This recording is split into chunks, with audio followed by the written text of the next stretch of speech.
Commissioner Boyd, today you spoke specifically related to I think you said you affectionately call the teachers unions. Is that correct? Yeah. So, could you kind of explain your feelings about the teachers union, the current legislation that's been taking place? Well, the organization I was referring to is Hamilton County Education Association, and some of the legislation that they're proposing is just, in my estimation, ludicrous to suggest that any organization, not them alone, but any organization put constraints, restrictions, or rules on our elective process that's governed by our Constitution. And to suggest that you have to have certain qualifications to run for school board, or you have to have certain qualifications to be on the State Board of Education, to me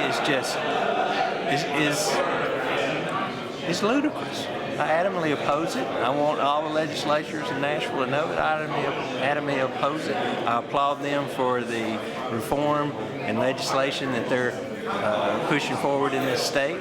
I agree with Governor Haslam's approach to restrict their collective bargaining.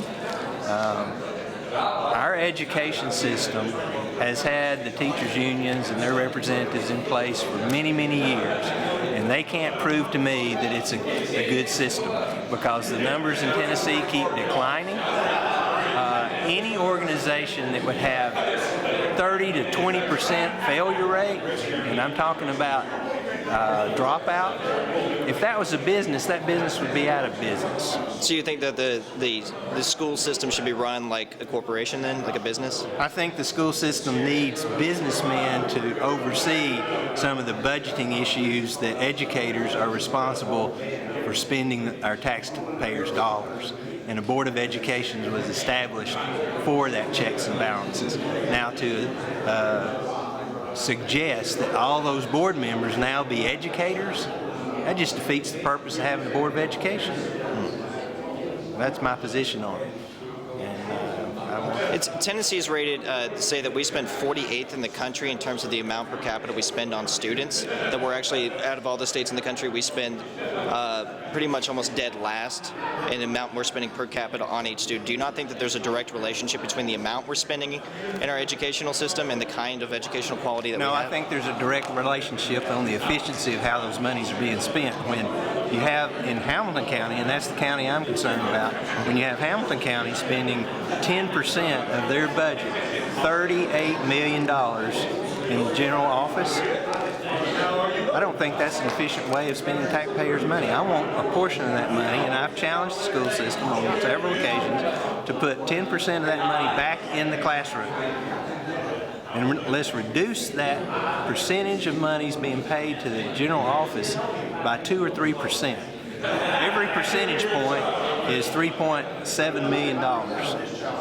So let's put it back in the classrooms, give it back to the principals. I'm also opposed to not creating better incentives to keep great teachers in the classroom. The golden ring in our educational system is to leave the classroom and get into administration. Right now, there's no incentives for our great educators, our great teachers, to stay in the classroom. If they want to make good money, if they want to make really good money, they go to the central office. That takes them away from our kids and grandkids, the exact people we should have those great educators in front of. The incentive program on salaries is all backwards. So the primary emphasis being on the teacher, like it has been with the state legislature and the legislation coming down for education. There's a recent national study called the Credo Report that said that the #1 determining factor of a child's ability to be successful in education was poverty or income level. So the #1 determining factor in the classroom, of course, is the teacher. No one's going to disagree with that. But the #1 determining factor of a child's ability to actually be able to be successful in education is poverty. So is the county commission, due to the fact that obviously you're concerned very much about education in Hamilton County and in the state of Tennessee, going to do something to seriously alleviate the conditions of poverty in the county? The only thing I can say there is that the Title I funds that are already there need to be used effectively. I've heard heard horror stories about Hamilton County Title I funds, and this is in the previous administration, not Superintendent Smith's administration, Title I funds being reallocated to central office position. There again, taking the money out of the classrooms.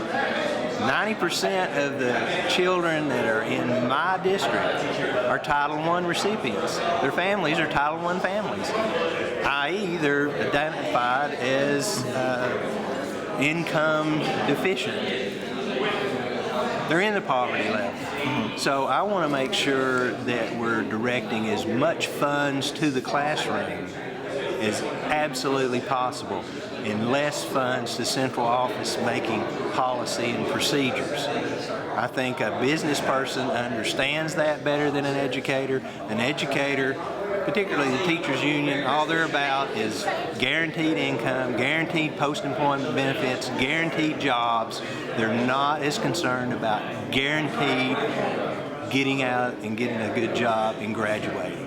Or we wouldn't have 20 to 30% dropout rates. If teachers union would take their lobbyist money and use it to get the kids through school with programs to enhance and engage the kids to make them get them to go through school, that would be a better and effective way to use the taxpayers' dollars. Now, so a lot of teachers tell me there's a lot of like a recent friend of mine actually graduated with his degree in education at UTC, and he was telling me that he was actually having to spend money out of pocket in the classroom for copies of the textbooks. Exactly. So it actually comes to be the case that the burden is falling on the teachers, not only in terms of what is allocated for them in the classroom, but their personal finances are then being hit. You hit a sensitive nail. Yeah. I have been on record, public record, as saying that supply lists and enrollment fees at our schools are no more than voluntary taxes. And when you have fees, let's say a Title I family in my district has 4 kids going to East Ridge Elementary.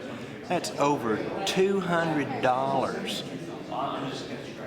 for that family to come up with to register their kids and provide the supplies. Now, albeit that's all voluntary, but if all of the kids' families in that school decided, well, we're not going to pay that $100 or $200 per child to go to your school, then the classroom teacher is going to have to make up the difference. I think that's an abomination. There's an exact example of why we can't redirect the funds away from general office back to the teacher's classroom. I have a daughter that's a teacher. She spends money out of her pocket. I don't like it, and every chance I get to tell her, do not buy that for your classroom. That's not your job. The Board of Education needs to cover those expenses for those teachers and give them adequate paper and supplies and erasers and markers. I think it's terrible. Right. One last question then before you leave. The Tennessee County Commission Association, the TCCA, right? Okay. Which Commissioner Mackey is on the board of directors for, has recently voted to endorse a proposal to change the Open Meetings Act, to change it to where county commissioners can meet with each other as long as there's not a quorum to deliberate on legislation. This was recently brought up at a county commission meeting where they were talking about the gang task force between Mayor Coppinger and Warren Mackey actually brought it up.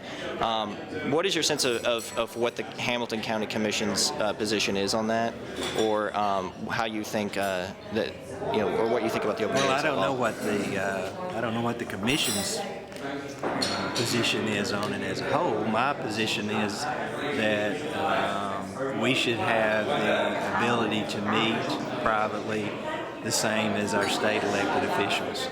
Right now we don't have that ability.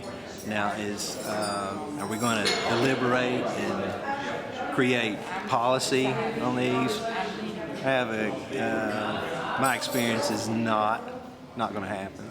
If 2 or 3 of the commissioners want to get together at lunch and discuss some issues, I don't see any problem with that. Our state legislatures are not governed and don't have that restriction. I don't see why the county commission. So you don't think that the standard should be raised on the state level, then it should be lowered on the county level? So in other words, the state shouldn't have to operate on the same kind of laws that the counties currently have to operate under. I want the county to operate under the same laws as the state. So the bar should be lowered all the way down. Well, I'm not saying it's lowered. I'm just saying it's the same. Yeah. So you think you don't have any problem with the county commissioners then meeting at Waltz and talking about and deliberating on these things in private then, without their constituents, or without giving their constituents an opportunity to hear those deliberations and to Well, we're not deliberating. Well, I mean, the law has been identified as to anything beyond a statement of when the meeting is, the time and the location, is considered deliberation. No, I don't consider it deliberation. I feel like we should be held to the same accountability as our state elected officials as far as meeting and any discussions that may go on. That's all I'm asking for. And I don't consider that lowering the bar. I just think of it as being equitable. The rules of conduct that we're held to be the same as the rules. Well, you can of understand maybe conduct why constituents wouldn't want that, or the public wouldn't want that, right? Because the public would want to make sure that the decisions that are being made that directly affect them, that Well, they have the an public opportunity is invited to every county commission. That they're all open meetings, so nothing's going to be decided upon outside of public open meeting anyway. Well, the idea would be that people would be having their minds made for them at that point, like prior to the process of open deliberation, right? So like if people are meeting and discussing these things in private with each other and lobbying with each other individually, then when it comes time to actually meet in public and they're all there to speak, they're already going to have a really, like a much stronger idea of what they're going to vote on, why they're going to vote on it, and why they're going to vote relative to how the other members of the My commission may position vote. is I am in agreement, or my position is that I will be for ethics laws, whatever comes out of Nashville.